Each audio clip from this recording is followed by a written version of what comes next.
Всем привет! Сегодня я решился на то, что давно откладывал. Это ремонт своего сарайчика с гордым названием «Мастерская». Я успел даже снять полки с этих стрёмных стен, дизельную пушку, которая выполняла лишь роль вентилятора и оставившую после себя дыру в стене. Также вынес весь металлолом, скопившийся под каждой стеночкой и ожидавший своей очереди уйти в работу. Вентиляцию демонтировал давно, так как она меня совсем не устраивала. Подразобрал NS-12 и снес на улицу. В общем, второй верстак, которым пользуюсь редко, оказался кстати, ибо складывать мне было абсолютно уже негде. Печь также мешала, как ни крути, но ее нужно было вытащить наружу. Трубу, которую я по глупости заварил наглухо, теперь придется резать. Чтобы не закусила диск, подстраховываюсь обычными шайбами. Забиваю несколько штук в прорезь и спокойно дорезаю. Вес у меня прилично, 120, а то и 150 килограмм. Двигаюсь трудом.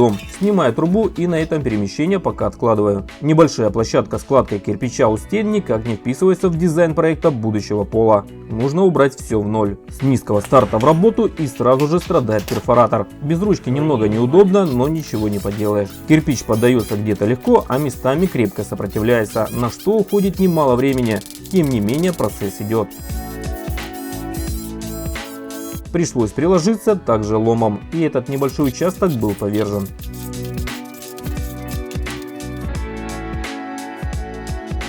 Снимаю со стены провод, который шел к одной розетке, и от нее уже питалась вся мастерская с кучей удлинителей. Чтобы сбить плитку, мешал верстак. Вынести его – это задача непосильная, остается лишь его передвигать. Просто-таки было сюрпризом окно, о котором я совершенно забыл. С внутренней и наружной стороны оно было закрыто стенками верстака. Перфоратором сбить плитку нет ничего проще. Пока что работа идет в удовольствие.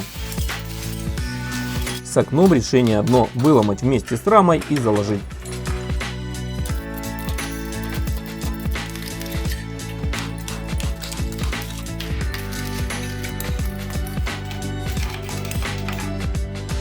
Этот выступ – часть крыши гаража, который находится за стеной. Сарайчик, видать, строили на скорую руку и сильно не заморачивались. Мне то придется заморочиться и срезать все это с весьма неудобным доступом.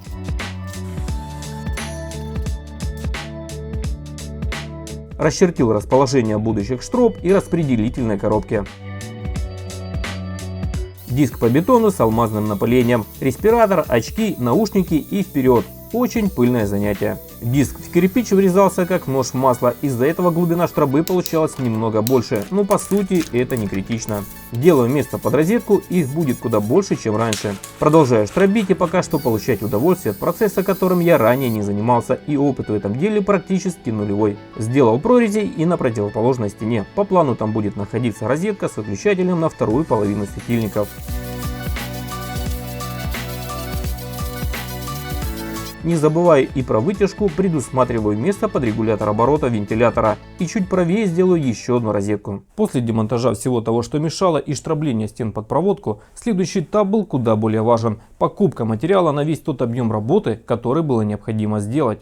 Начну, конечно же, с проводки. Провод не менее чем 2 на 2,5 и сопутствующая мелочевка, такие как подрозетники, розетки и выключатели. Цемент, песок – это будет самая основная часть используемого материала, и его понадобится много. Также что-то буду делать с полом. Скорее всего, остановлюсь на тротуарной плитке, благо выбор здесь довольно-таки приличный. Шпатлевку сразу возьму финишную, далее краска. С цветом еще пока не определился. Ну и в общем это скорее всего не полный список того, что нужно. Буду подбирать дальше. Как вы заметили, я покупаю товар в Петровиче. Здесь достаточно большой выбор товаров и они реально хорошего качества по нормальным ценам. Все условия для приобретения строительных материалов в одном месте. Я обычно все заказываю онлайн на сайте или в приложении. Это экономит мое время. Ссылку под видео оставлю в описании. К выводу накрутил провода и проложил в штробы, приморозив их обычной алебастрой.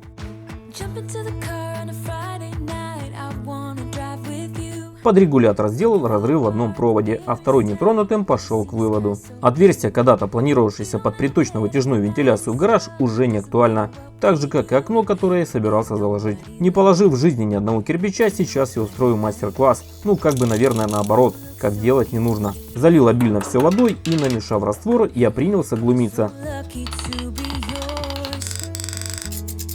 Раствор получался то слишком жидкий, то наоборот густой. Пока разбирался, что к чему, успел заложить весь проем. Не идеал, но, как говорится, первый блин. Другое отверстие в стене небольшое, несколько кирпичей и все готово. Далее стены, кривые, косые, мрачные стены. Перепад местами достигал 5-6 сантиметров. Больше склонялся к цементно-песчаной стяжке. Опять-таки, это то, в чем опыта вообще нет. Насмотревшись роликов, я купил маячки и нарезал их необходимой длины. Так называемые ляпки я делал с финишной шпатлевки. После, утопив маячок, я пытался поймать уровень. Я так и не понял, как так можно было держать правило вместе с уровнем и при этом выставить его правильно. Правило удавалось держать только за край, что не позволяло держать его жестко.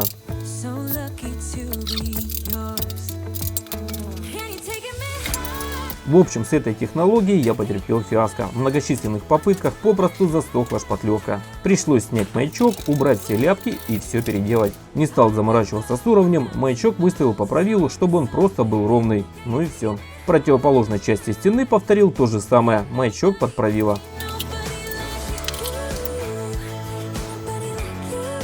К дюпель гвоздям привязал и протянул веревку в 3 местах: верх, середина и низ. По натянутой веревке установил другие маячки. Процесс оказался настолько медленным и весьма нудным, что снимать не было никакого желания и смысла. Пару дней так точно я провозился с установкой маяков.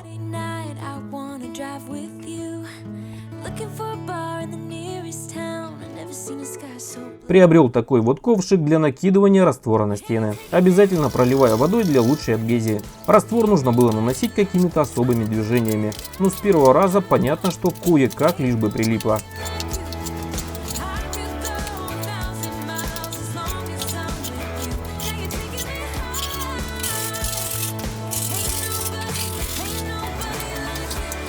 Что-то отпадало, что-то прилипало, очень медленно все шло, и я начал подозревать, что раствору не хватает эластичности. Залез в интернет и по совету мастеров прикупил самое дешевое моющее средство и фиброволокно, которое неплохо связывает раствор. Цемент брал 400, песок добавлял 1 к 4. Заметно раствор отличался от предыдущего замеса, появилась эластичность и прилипал уже получше. Пробовал штукатурить снизу вверх и наоборот сверху вниз. Второй способ почему-то показался проще. Может, из-за того, что верхняя часть тяжелее для рук и, опускаясь вниз, становится полегче.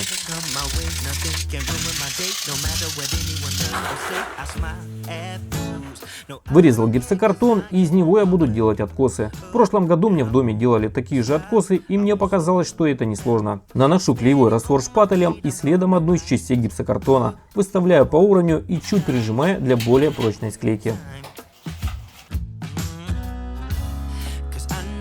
Все остальные отрезки по той же схеме. Единственное, что в потолочную часть на некоторое время пришлось поставить упор. Стена с маяками почти готова под штукатурку, но для стыковки откоса со штукатуркой не хватало уголка. Наношу не сильно толстый слой на край откоса и заранее подготовленный уголок прикладываю и прижимаю шпателем.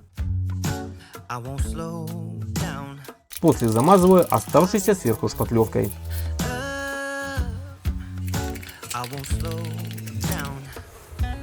Штукатурка к тому времени уже достаточно подсохла, но ее поверхность выглядит удручающе. Множество кратеров и тому подобных огрехов. Решаю пройтись с раствором еще раз, понимая, что на шпатлевке это скажется благоприятно.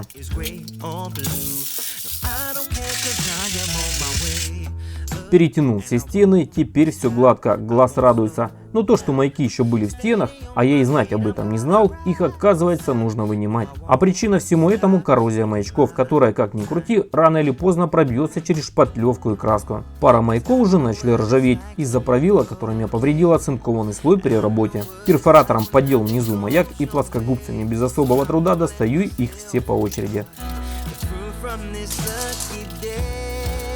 На вид картинка вроде неприятная, но лучше перестраховаться, да и после всего объема работы по штукатурке это уже был сущий пустяк.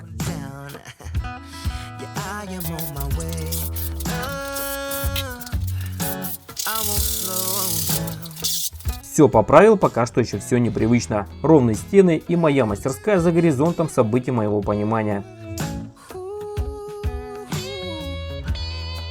С Сдвинул верстак, на пол положил 2 квадратные трубы на всю длину помещения. Вопреки всем прогнозам, самодельная бетономешалка как работала, так и работает. Намешал 4 песка и 1 цемент для уплотнения пола. Квадратная труба выступает в роли маячков. Из цементно-песчаной смеси делаю небольшие кучки и выставляю по уровню трубу. Хоть пол и со старой стяжкой и достаточно жесткий, принимаю решение засыпать слой смеси, а уж потом выставить маяки. Причина – значительный перепад по высоте пола в помещении. Разровнял граблями первый слой. Песка с цементом потребовалось достаточно много. Из-за треска квадратной трубы и куска толстенной плиты по-быстрому сварил ручную виброплиту.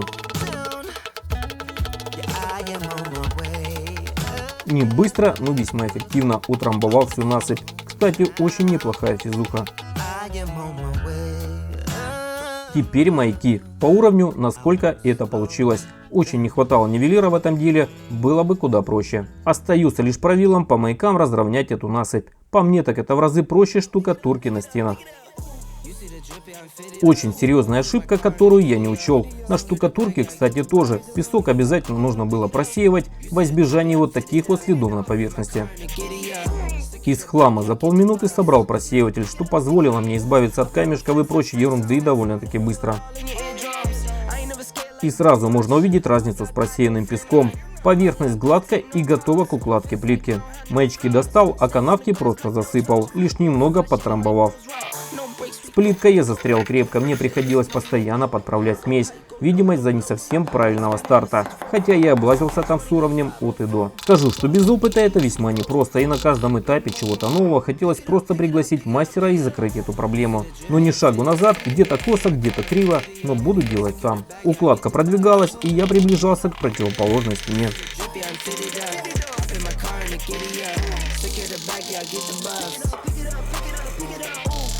В конце из плитки, на которой я приложил чрезмерное усилие молотком и они треснули, я вырезал необходимые части по размеру. Очень бережно их нужно было обстукивать, так как ломались они на раз, по сравнению с цельной плиткой.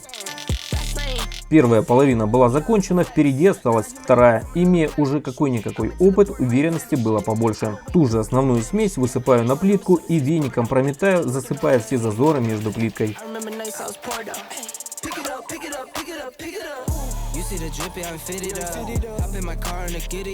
Поливая водой, но не сильно пока что. Дело в том, что на эту сторону нужно было перетащить верстак, и мне нужно, чтобы плитка немного сцепилась с раствором под ней. Вторая половина по той же схеме абсолютно. Трамбовка и укладка плитки. Единственное, что очень много подрезки по плитке у самой стенки.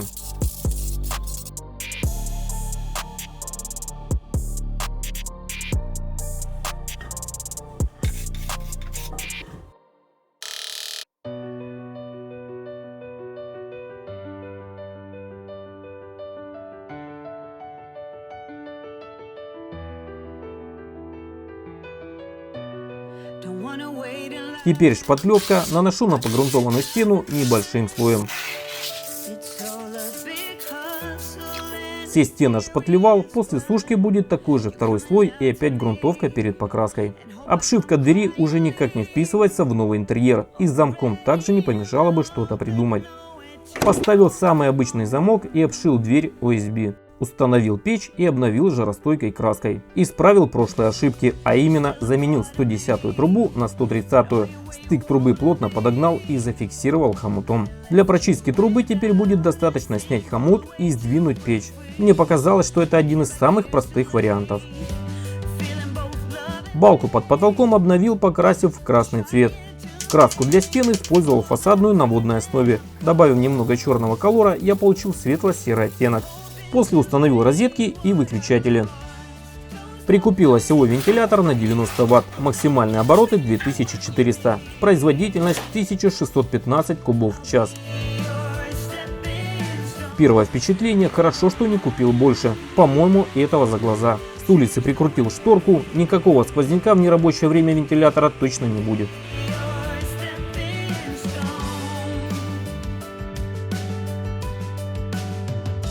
Ремонт закончен, вот что получилось. Ровные стены, пусть с небольшими косяками, и все же пол не вечно пыльной стяжки, сколько бы ты там ни убирал, а в плитке, которая не стирается. Розетки на всех стенах, что избавило меня от удлинителей. Сделал небольшую перестановку с учетом будущего расположения станков. Пока что не хватает еще стеллажей и полочек для мелочевки, но всему свое время. Под верстаком разместил сварочное оборудование, но остальное в процессе работы само найдет свое место. Оставил 2 технических отверстия, которые были и ранее. Слева подача горячего воздуха от печи через гофру в гараж, а второе под шланг с компрессора. Специально не занимая пространства возле стены под старого десептикона, до которого я еще не добрался из-за отсутствия времени. Напоследок небольшой тест вентиляции. Дверь закрывает. Но лучше будет воссоздать условия ближе к реальным во время сварочных работ. Поджигаю бумагу и за пару минут помещение в дыму. После включения вентилятора сразу видно замещение воздуха в мастерской.